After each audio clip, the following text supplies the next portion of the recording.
दोस्तों आज हम एक्सप्लेन करने वाले हैं भूल भुलैया 3 मूवी को।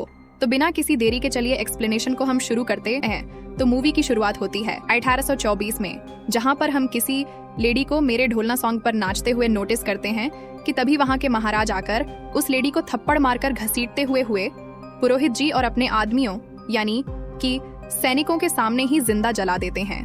जिंदा जलाने वाले ने एक मास्क भी लगाया हुआ था। हम नोटिस करते हैं कि उस लेडी की आत्मा बदला लेने लौट चुकी थी।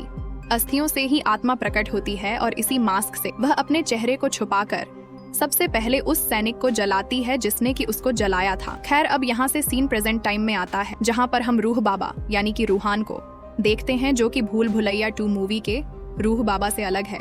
यानी कि ये भी रूह बाबा वाला कैरेक्टर है, लेकिन not the same one. Anyways Ruhan का एक असिस्टेंट है टिल्लू यानी कि छोटे मियाँ, जिसके साथ मिलकर वो सबको लूटते हैं, उनकी प्रॉब्लम्स को सॉल्व करता है भूत को बहाना लेकर, और बदले में उनसे पैसे लेता है, जिसके चलते एक राजघराने का व्यक्ति रूहान को बुलवा है कि उनके जीजा जी यानी कि राजा साहब की बेटी मीरा 1 साल पहले खत्म हो गई थी और उनको उसकी आत्मा से बात करनी है। रूहान ऐसा ही करता है। उसको लग रहा था कि वो उनको भी लूट लेगा, लेकिन इस बार सच में उसके सामने उसकी आत्मा आ जाती है, जिससे कि वो डर जाता है। और ये सब कुछ मीरा और उसके मामा ने रिकॉर्ड कर लिया था, यानी कि ये सब झूठ था, एक सेटअप था, और वो बस देखना चाहते थे कि रूह बाबा फ्रॉड है या फिर नहीं। लेकिन वो फिर भी उसको माफ करते हैं और अपने साथ रक्त घाट चलने के लिए कहते हैं, जिसके बदले उसको 1 करोड़ रुपए मिलने वाले थे। और बस रूहान, मीरा और उसके मामा जी ट्रेन में बैठकर रक्त घाट निकल पड़ते हैं। अब रक्त घाट आते ही हर कोई रूहान को घूरे जा रहा था। अब जो राजा साहब का परिवार है वह डर की वजह से महल के अंदर नहीं बल्कि उसके सामने गाय के अस्तबल में रह रहे थे। रीजन होता है कि महल के अंदर मंजुलिका नाम की भूतनी का वास था और वह किसी को वहाँ पर टिकने नहीं देती। यहाँ राजा साहब, उनकी बीवी मीरा, उसकी छोटी बहन, छोटा भाई और राजा का बॉडीगार्ड फौलाद सिंह समेत सभी काफी गरीबी में जी रहे थे। अब मीरा और उसका मामा रूहान को यहाँ पर इसलिए लेकर आए थे ताकि वह भूत प्रेत दूर करके इस महल को भूत से आजाद कर दे, ताकि महल को वह बेच पाए। एक इंटरेस्टिंग चीज की रूहान की रिंगटोन वीराना मूवी का म्यूजिक होता है। खैर अब रात में रूहान की मुलाकात होती है पुरोहित जी से, जो कि रूहान को देखते ही उन्हें राजकुमार कहने लगता है। अब महल के अंदर आते ही रूहान के साथ काफी सारी हंटिंग चीजें होती हैं, लेकिन पुरोहित जी काफी ज्यादा भावुक होकर रक्त घाट का पास्ट उसको बताते हैं। तो असल में सालों पहले यहाँ के जो महाराज हुआ करते थे, उनकी एक बेटी थी जिसका नाम मंजुलिका था। मंजुलिका गाने, नाचने और शस्त्र कला में नंबर 1 थी। कोई भी उसके आसपास नहीं था। तो मंजुलिका को यह लगा कि इस राज्य की गद्दी उसकी ही होगी। लेकिन कुछ ही समय के बाद राजा को एक दासी से एक लड़का पैदा होता है, जिसका नाम राजकुमार देवेंद्रनाथ रखा गया था। समय बीता और मंजुलिका अपने भाई से नफरत करती थी, और यह नफरत उस दिन आसमान छू गई जब राजा ने देवेंद्र को अपना उत्तराधिकारी चुन लिया। बस मंजुलिका ने देवेंद्र को गुस्से में आकर मार डाला। यानी कि जो स्टार्टिंग वाला सीन था वो मंजुलिका थी जिसको जलाया गया, और ऐसा पुरोहित जी ने बताया। अब पुरोहित जी के पूर्वजों ने एक खास यज्ञ करके पवित्र तेल बनवाया और मंजुलिका को हमेशा के लिए एक कमरे में कैद कर दिया, जिसके ऊपर भैरव कवच लगाया गया था। और तब से ही यह महल हॉन्टेड था। रूहान कोई और नहीं बल्कि देवेंद्रनाथ का ही पुनर्जन्म है। और ऐसी भविष्यवाणी पुरोहित जी के पूर्वजों ने करी थी कि दुर्गा अष्टमी के दिन ही राजा के खानदान का कोई पुनर्जन्म लेकर मंजुलिका को रोक सकता है, लेकिन तब तक यह दरवाजा खुलना नहीं चाहिए। सिर्फ दुर्गा अष्टमी के दिन ही रूहान दरवाजे को खोलकर मंजुलिका को खत्म कर सकता है। और इसलिए ही जब रूहान यहाँ आया था तो सब उसको अजीब तरह से घूर रहे थे। और अब आपको यह भी समझ में आया होगा कि राजा और बाकी सब इस महल के अंदर क्यों नहीं रुक रहे थे, क्योंकि यहाँ पर हॉटिंग वगैरह होती जा रही थी। अब रूहान तो उल्टा इससे खुश हो जाता है कि वो तो राजकुमार है। रात को सभी गांव वालों से वह मिलता है, क्योंकि हर साल गांव वाले मिलकर मंजुलिका की मूर्ति को जलाते थे, लेकिन इस साल वो रूहान के हाथों होगा। तभी अचानक से एंट्री होती है नटवर यानी कि छोटा पंडित जगन्नाथ शास्त्री, बड़े पंडित और उसकी बीवी पंडिताइन की, जो कि सबको ये बोलते हैं कि रूहान फ्रॉड है। लेकिन उल्टा रूहान उनको महल के अंदर ही काम करवाने लगता है, जिससे कि वो तीनों काफी परेशान रहने लगते हैं। एनीवेज अब गांव वाले राजा को उधार देना शुरू कर देते हैं कि राजकुमार चुका है, जिससे कि ये खाना खाएंगे और महल को रिनोवेट करेंगे। यानी कि इनकी हालत बहुत ही ज्यादा खराब थी। अब रिनोवेशन के लिए मीरा ने बुलाया था कौशिक जी को, लेकिन वहाँ पर मल्लिका आती है। यहाँ पर पहले कौशिक जी आते, लेकिन मल्लिका कहती है कि वो लंबी छुट्टी पर गए हैं, जिसके बदले में वो यहाँ पर आ चुकी है। अब रात में होता यह है कि रूहान को मीरा का एक डरावना सपना आता है, और हम नोटिस करते हैं कि उसके साइड में खिड़की के पास मल्लिका खड़ी हुई थी, जिसके बाद मल्लिका मंजुलिका के सारे हथियारों को बड़े ध्यान से छू रही होती है। देख रही होती है कि तभी राजा साहब और उनके साले साहब आते हैं कि मंजुलिका सबसे तेज हुआ करती थी शस्त्र चलाने में, उसके जैसा कोई नहीं था, कि तभी मल्लिका पीछे मुड़कर एक नाइफ फेंक की है कि क्या इस तरह से उनको लगता है कि वो मिस हो गया। लेकिन हम नोटिस करते हैं कि वो एक ततैया पे जाकर लगा था, यानी कि मल्लिका जो दिख रही थी वो बिल्कुल नहीं है। अब रात में फिर से रूहान को रेडियो से आवाज आने लगती है कि वो इस महल से चला जाए। काली बिल्ली उस पर हमला करती है जिससे कि वह काफी डर गया था कि तभी देवेंद्रनाथ की पेंटिंग भी जल जाती है, जिससे कि सभी शॉक्ड हो गए थे। लेकिन मल्लिका वाज लाइक की एक पेंटिंग ही तो है इसके ऊपर इतना डरना क्या है। अब अगले दिन टिल्लू रूहान के पास आ जाता है यह बताते हुए कि शहर में उनका भांडा फूट चुका है। एसीपी रातर उनके पीछे है, ना ही वह महल छोड़ सकते हैं, ना ही शहर जा सकते हैं, क्योंकि मीरा और उसका मामा तो उसे ब्लैकमेल करके यहाँ पर लेकर आए थे, और अगर महल छोड़ा तो उनका वीडियो वायरल हो जाता, जिसके चलते वह कहीं पर भी नहीं जा सकते थे। तो अब मीरा के भाई को पैसे देकर रूहान उसका फोन मंगवा है, जिसके अंदर मीरा ने उसकी कई सारी फोटोज ली हुई थी, मतलब कि वो रूहान को पसंद करती थी, बस दोनों में प्यार हो जाता है और रूहान काफी खुश था। एनीवेज अब रूहान की नजर एक लेडी की पेंटिंग पर पड़ती है जिसकी शक्ल बिल्कुल मीरा से मिल रही थी, एटलीस्ट उसका फेस कट। वो देवेंद्र की पत्नी मधुलिका थी और मेरे ख्याल से इस जन्म में मीरा और रूहान का मिलना भी एक डेस्टिनी ही थी। अब तभी होता यह है कि मंजुलिका वाले कमरे का भैरव कवच जो होता है वो टूटा हुआ था। मंजुलिका उनको डराती है कि चला जा यहाँ से, लेकिन तभी मल्लिका वहाँ पर आ जाती है और एक थप्पड़ में सारा सच बाहर आ जाता है। असल में यह सब छोटा पंडित, बड़ा पंडित और उसकी बीवी कर रहे थे। वो बताते हैं कि वो तो दोस्त साल पहले ही यहाँ पर आ गए थे, वो खुद चोर हैं, हल्दी घाटी के बहरूपियां हैं। असल में उनके वहाँ पर बहुत बारिश हुई जिसके चलते सब डूब गया था, तो वो इस महल के अंदर आ गए।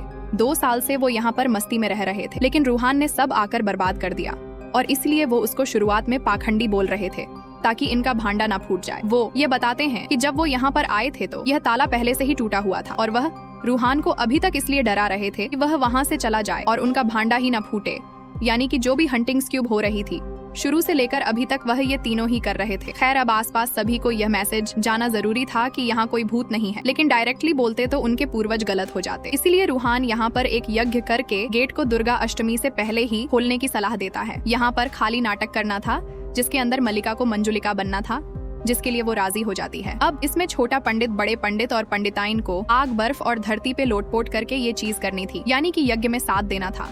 लेकिन होता यह है कि स्ट्रेंजली मल्लिका बंगाली में रूहान पे गुस्सा करने लगती है, जो कि बहुत ही अजीब था और मेरे ख्याल से ये भूल भुलैया 1 का एक रेफरेंस भी है। बट अल्टीमेटली होता यह है कि हर जगह ये बात फैल गई थी कि अब जो महल है वो भूत मुक्त हो गया है, इसलिए महल को खरीदने के लिए बड़े बड़े लोग शहर से आने लगते हैं। लेकिन अब अचानक से ही मल्लिका एक जगह पे कुछ रिनोवेशन का काम करवा रही थी कि तभी वो दीवार गिर पड़ती है जहाँ पर एक छिपा हुआ रास्ता था, यानी कि एक सीक्रेट पैसेज था। नीचे जाकर देखने पर वहाँ पर सेम टू सेम दरवाजा था जिसके ऊपर भैरव कवच चढ़ा हुआ था, यानी कि एक महल के अंदर 2 दरवाजे। अब पुरोहित जी भी इससे शॉक्ड हो गए थे कि ये कैसे हो सकता है, लेकिन वो गेट को ना खोलने की चेतावनी देकर राजमहल का इतिहास पढ़ने निकल जाते हैं। लेकिन रूहान राजा को उकसाकर कर कहता है कि गेट को आज ही खोल दो। बस गेट खुल जाता है और ढेर सारी रेवन बर्ड्स बाहर आ जाती है। खैर अब पुरोहित जी जैसे ही वहाँ पर पहुँचते हैं तो बताते हैं कि यह अनर्थ हो चुका है, क्योंकि राजा की एक नहीं बल्कि 2 बेटियां थी, यानी कि मंजुलिका और अंजलिका। और सबसे शॉकिंग बात कि अंजलिका के बारे में पूरे इतिहास में ही मिटा दिया गया था, और सबसे बड़ी बात कि अंजलिका का पूरा इतिहास मिटा हुआ था। ये बहुत ही शॉकिंग बात थी। अब कहते हैं कि अब यहाँ पर कोहराम आएगा, यानी कि उनके हिसाब से एक में अंजलिका बंद थी और एक में मंजुलिका। अब हमें पास्ट की एक कहानी दिखाई जाती है जहाँ पर हम राजा साहब देवेंद्र और उसकी पत्नी को देखते हैं, जिनके सामने अंजलिका और मंजुलिका की डांस परफॉर्मेंस हो रही थी, जहाँ पर राजा खुश तो होता है लेकिन राजगद्दी वो देवेंद्र को सौंप देता है, जिससे कि ये दोनों ही बहनें गुस्सा हो जाती हैं, यानी कि ये तीनों ही भाई बहन थे। खैर अब प्रेजेंट टाइम में हम देखते हैं कि सूर्यगढ़ की महारानी मंदिरा इस महल को खरीदने आई थी, जो कि कोई और नहीं बल्कि माधुरी दीक्षित जी हैं। वो मंजुलिका के ही कमरे में रहना चाहती थी, और जैसे ही वो वहाँ पर जाती है तो हम देखते हैं कि वहाँ पर मल्लिका भी मौजूद थी। दोनों ही एक दूसरे का गला पकड़ लेती हैं और पूरे महल के सामने रेवन बर्ड्स मारी जाती हैं, जिससे कि सभी शॉक्ड हो गए थे। पुरोहित जी कहते हैं कि मंजुलिका उनको देख रही है, वो प्लानिंग कर रही है कि आगे क्या करना है। उनका कहना था कि बस अब रूहान ही उसको खत्म कर सकता है। वो ये बताता है कि जो मंजुलिका थी वो छुपकर वार करती थी, लेकिन जो अंजलिका थी यानी कि जो बड़ी बहन थी वो छुपकर नहीं बल्कि डंके की चोट पर वार करा करती, और उनको फिर से एक स्पेशल यज्ञ करना होगा जिससे कि वह खास तेल उत्पन्न होगा, और इस बार हमें आत्मा को भस्म करना पड़ेगा जो कि रूहानी करेगा। खैर अगले दिन राजा सबको चिकन राइस की दावत देता है, लेकिन यह तो मरे हुए कौओं की बिरयानी थी जो कि पिछली रात मारे गए थे, जो कि यहाँ पर उनकी ही एक मूवी का आइकॉनिक सीन था, यानी कि कौवा बिरयानी खिला दिए का। एनीवेज मीरा रूहान मंदिरा को मंदिर घूमने के लिए कहते हैं, लेकिन वह गुस्सा हो जाती है कि मैं मंदिर नहीं जाती, नास्तिक हूँ। अब मल्लिका के सामने मंदिरा आती है, लेकिन पहली बार मिलने के बावजूद ऐसा लगता है जैसे कि इन दोनों के बीच कुछ तनाव था। तभी एक सॉन्ग के दौरान हम देखते हैं कि मल्लिका और मंदिरा रोप खींचने का कंपटीशन कर रही होती हैं और रोप ही टूट जाती है। दोनों एक दूसरे से काफी गुस्से में थी। अब देखो, सबके हिसाब से महल की भूतनी चली गई थी, तो राजा रूहान को पैसे का चेक देकर जाने के लिए कहता है, लेकिन मीरा से प्यार था तो वह कैसे जाता। तो वह राजा की बीवी के आत्मा को अपने अंदर आने की एक्टिंग करता है, जिससे कि राजा मीरा की शादी रूहान से करवाने के लिए रेडी हो जाते हैं। मामा भी यहाँ पर काफी खुश था। एज रूहान दिल का तो अच्छा आदमी था। अब छोटा पंडित और पार्टी को एक पेंटिंग मिलती है जिसको वो मीरा को दिखाते हैं। उसके ऊपर मंजुलिका लिखा हुआ था और उसकी मिस्ट्री जो थी वो सॉल्व होने वाली थी, लेकिन होता ये है कि मल्लिका उसके ऊपर रेड पेंट गिरवा देती है, जिससे कि कोई भी देख ना पाए कि मंजुलिका थी कौन। लेकिन रीजन किसी को समझ में नहीं आता कि वो ऐसा क्यों कर रही थी, और मीरा को उसके ऊपर पूरा शक होता है। अब मीरा के मामा जी रूहान को ट्रेडिशनल ड्रेसेस शादी के लिए दिखा रहे थे कि तभी ड्रेस में से एक हाथ निकलकर उनका गला पकड़ लेते हैं, जिससे डर कर टिल्लू रूहान और मामा जी भागते हैं। कि तभी बाहर जो होता है, महल के लिए 800 करोड़ एक कंपनी ऑफर करने को तैयार थी, लेकिन राजा कम कीमत समझकर चेक को ही फाड़ देता है। और बस फिर जब राजा को पता चलता है कि भूत नहीं गया है, तो वो रोने लगता है कि उसने इस चेक को भी फाड़ डाला और अब वो गरीबी की जिंदगी नहीं जी सकता। सबको रूहान की सच्चाई भी पता लग चुकी थी कि वो तो फ्रॉड है, लेकिन वो राजा को सजेस्ट करता है कि मंदिरा तो है और उसको तो वो महल बेच ही सकते हैं। वो यहाँ पर 1000 करोड़ देने को तैयार थी, लेकिन वह साइन खाली दुर्गा अष्टमी के दिन ही करेगी। लेकिन अचानक से ही वहाँ पर विक्की खन्ना नाम का एक बिजनेसमैन आ जाता है, जो कि अभी इंस्टेंट डील करता है। लेकिन होता ये है कि रात को वही सेम आत्मा आकर विक्की खन्ना को मार डालती है। अब अगले दिन होता ये है कि मीरा को जो मल्लिका होती है वह महल के सिंहासन पर बैठी नजर आती है, जो कि मीरा को डरा देती है, सिंहासन को उठा देती है। लेकिन जब वो ये बात रूहान को बताने जाती है तो शॉकिंगली मल्लिका वहीं पर बैठी हुई थी। उल्टा रूहान उसको बताता है कि विक्की खन्ना अब जिंदा नहीं है। ये सुनते ही मंदिरा बहुत हंसने लगती है और मल्लिका भी वहाँ से उठकर चली जाती है। उसको मंदिरा खुद काफी अजीब लग रही थी, लेकिन इसका उल्टा असर होता है और मीरा और रूहान यही सोच रहे होते हैं कि इन दोनों में से ही कोई मंजुलिका है। खैर, अब रात में रूहान उसी सीक्रेट रास्ते से होते हुए जा रहा था जहाँ पर मंदिरा और मल्लिका बैठी हुई थी। वो ये कह रही होती है कि वह यही जानना चाहता है ना कि असली मंजुलिका है कौन, और बस वो उसका गला पकड़ लेती है। लेकिन यह बस उसका सपना था। लेकिन सडनली होता यह है कि उसके बगल में मीरा सो रही होती है। वो शॉक्ड हो जाता है कि यह कब हुआ, लेकिन तभी वहाँ पर उसको वही मास्क वाली आत्मा डराती है। मीरा अब अचानक से उठती है, हंसती है और फिर सो जाती है, जिससे कि रूहान बहुत ही ज्यादा डर गया, जिसके चलते वह पूरी रात महल के बाहर ही काट देता है। अब छोटा पंडित और गैंग बैठे हुए थे कि वहाँ पर विक्की खन्ना आ जाता है, जो कि भूतिया लग रहा था। ये उनको डराता भी है, लेकिन ये असल में कोई और नहीं बल्कि वही मास्क वाली आत्मा थी, यानी कि रियल मंजुलिका का ये भागते हैं। लेकिन तभी एक इनविजिबल वॉल इनको रोक देती है। रिहाना भी मीरा को हट बोलकर यहाँ से निकल जाता है, क्योंकि वो उससे अब शादी करना नहीं चाहता था। वो काफी डर चुका था। अब होता ये है कि रूहान वहाँ से गाड़ी में तो भागता है, लेकिन वो वापस बार बार महल में ही आ जाया करता। इनफैक्ट छोटा पंडित और गैंग भी सेम करता है। वो अपनी रोल्स रॉयल्स यानी कि अपने बैलों के साथ वहाँ से भागने लगते हैं, लेकिन वो भी बार बार महल में ही आ रहे थे। और इस बीच एक ट्रेजेडी भी हो जाती है कि छोटा पंडित पहाड़ी से नीचे गिर पड़ता है। तभी पुरोहित जी ने अब वो स्पेशल तेल रेडी कर दिया था, और सबसे बड़ी बात कि पुरोहित जी को पहले से ही पता था कि रूहान लोको शहर के अंदर रूह बाबा बन के ठग है, लेकिन उसको अभी भी उसके ऊपर भरोसा था कि वही कुछ कर सकता था। अब जिस तेल को मंजुलिका की आत्मा के ऊपर चढ़कना था, उसको बड़ा पंडित उसकी बीवी अपने सर में लगा लेते हैं, जिसके बाद मीरा के साथ कुछ होता है। वो अजीब सी हरकत करती है और उसने सपना देखा था कि वह खुद को आग लगा रही है और रूहान भी साथ में था। अब किसी तरह से रूहान उसे होश में लेकर आता है। मीरा अब ये बताती है कि उसे कुछ याद नहीं है, वो लास्ट मंदिरा के साथ थी, और बस अब गुस्से में आकर वह मंदिरा पे गुस्सा करने लगता है कि तभी अचानक से ही मल्लिका मंदिरा को उठाकर ऊपर ले जाती है और नीचे पटक देती है कि वही मंजुलिका है। अब रूहान को वो मारने ही वाली थी कि तभी उसने वो तेल वहीं पर डालकर आग लगा दी, जिससे कि वह बच गया। कि तभी अचानक से ही मंदिरा हंसने लगती है कि वही असली मंजुलिका है और उसने गलत बहन को जलाया है, जो पेंटिंग लाल रंग से ढक गई थी। आपको याद होगा उसको शहर में रिस्टोर होने के लिए भेजा गया था, जिसका फोटो फोन पे आया था, जहाँ पर मंजुलिका विद्या बालन ही थी, यानी कि मल्लिका। लेकिन तभी अचानक से ही उनको बचाने जवान आ जाता है। जी हाँ, लेकिन ये जवान नहीं बल्कि टूटा हुआ पंडित था, जो कि बचते बचाते यहाँ पर आया था, जिसको मार पीट कर मंदिरा ठीक करती है कि रूहान उस पर भी तेल डालने वाला था। लेकिन मल्लिका उसको रोकती है कि यह सब गलत है, मंदिरा के अंदर मंजुलिका हो ही नहीं सकती। और अब राज पर से पर्दा उठेगा, जो कि इतने साल से राज रहा था। और दोस्तों, अब यहाँ पर खुलते हैं इस मूवी के असली पत्ते। यहाँ पर असल में मल्लिका और मंदिरा तो इंसान ही है। इनके अंदर एक आत्मा आ रही थी, जो कि उस रात दरवाजा टूटने से आजाद हुई, जो कि कोई और नहीं बल्कि राजकुमार देवेंद्र नाथ की थी। जी हाँ, रियलिटी में हुआ यूं था कि देवेंद्र नाथ हमेशा से एक लड़के के रूप में लड़की थी उसके अंदर। लड़कों जैसी कोई फीलिंग नहीं थी। एक रात को उसकी दोनों बहनों ने उसे पकड़ लिया था कि वही रातों को नाचता है और गाता है। वो कहती है कि इसमें कोई बुराई नहीं है और वो उसको सब कुछ बता दे। वो उसकी प्यारी बहनें हैं। वो ये भी कहता है कि वो अपनी बहनों से बहुत प्यार करता है। फिर वो उसको नाचने के लिए भी कहती हैं। लेकिन इतने में ही मंजुलिका जो है वो सीधा ही अपने पिता को बुलाती है कि देखो, जिस बेटे को चुना गया था वो तो मर्द ही नहीं है। और बस फिर क्या था, वही स्टार्टिंग वाला सीन आता है जहाँ पर एक लेडी को थप्पड़ मारा गया था।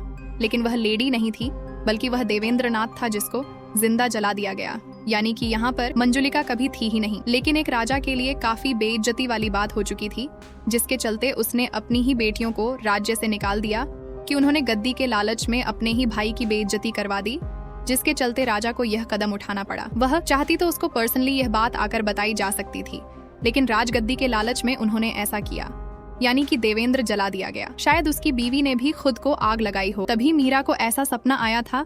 माइट भी देवेंद्र की आत्मा ने ही ऐसा सपना इंड्यूस किया होगा। अब देवेंद्र नाथ की आत्मा ने अपने पिता और बाकी सैनिकों को सबको मार तो दिया, लेकिन पुरोहित जी ने पंडितों के साथ मिलकर उसको अंदर बंद कर दिया उसी दरवाजे के पीछे, और जस्ट उसके ऊपर एक सेम दरवाजा बनवाया ताकि असली देवेंद्र तक कोई पहुंच ही ना पाए। यानी कि वो सीक्रेट रास्ता जो था, बात रही अंजलिका के बारे में, तो राजा के परिवार से उसे पूरी तरह से मिटा दिया गया था सजा के रूप में, यानी कि उसकी हिस्ट्री ही मिटा दी गई। और तभी किसी को भी राजा की 2 बेटियां हैं ऐसा नहीं पता था। सब जगह इनफैक्ट ये कहानी फैलाई गई थी कि देवेंद्र को मंजुलिका ने मारा है और फिर मंजुलिका को ही जलाया गया था। उसी की आत्मा वहाँ पर महल के अंदर कैद थी, जबकि असली आत्मा तो देवेंद्र की कैद थी और अंजलिका का नाम ही पूरी हिस्ट्री से मिटा दिया गया। यानी कि यहाँ पर पूरी कहानी को ही उल्टा पुल्टा कर दिया गया था ताकि राजा की बदनामी ना हो। और अब फाइनली देवेंद्र की जो आत्मा होती है वो रूहान के हाथ से तेल लेकर फेंक देता है और सबको वह जलाने वाला ही होता है कि तभी वह खुद नोटिस करता है कि वह खुद उस तेल पर खड़ा हुआ है, जिसके चलते उसकी आत्मा वहीं कैद सी हो जाती है। और पुरोहित जी यह कहते हैं कि असल में अंजलिका और मंजुलिका का पुनर्जन्म मंदिरा और मलिका के रूप में हुआ है, न कि रूहान का पुनर्जन्म हुआ है। और शुरुआत से ही मंदिरा और मलिका के साथ देवेंद्र की आत्मा यही कर रही थी। शुरू में दोनों ने एक दूसरे का गला पकड़ा था, वो भी देवेंद्र ने करवाया। वह चाहता तो उसको मार सकता था, लेकिन उसने उनको तड़पाना चाहा। यानी कि जो देवेंद्र की आत्मा थी, जब से वह आजाद हुई थी, यानी कि जब वो गेट खुला था उसके बाद से ही जो कोई भी हंटिंग महल के अंदर हुई थी वो सब देवेंद्र ने करवाई थी ताकि वह अपना बदला ले सके। लेकिन अब दोनों बहनें अपनी की हुई गलती नहीं दोहराना चाहती थीं। देवेंद्र बहुत मासूम था, उसने अपनी बहनों पे भरोसा किया था, वो उनसे काफी प्यार भी करता था। इसीलिए मल्लिका और मंदिरा उससे माफी मांगती हैं कि उन्होंने उसके साथ गलत किया। वह चाहे तो उनको मार दे लेकिन बाकी सबको छोड़ दे।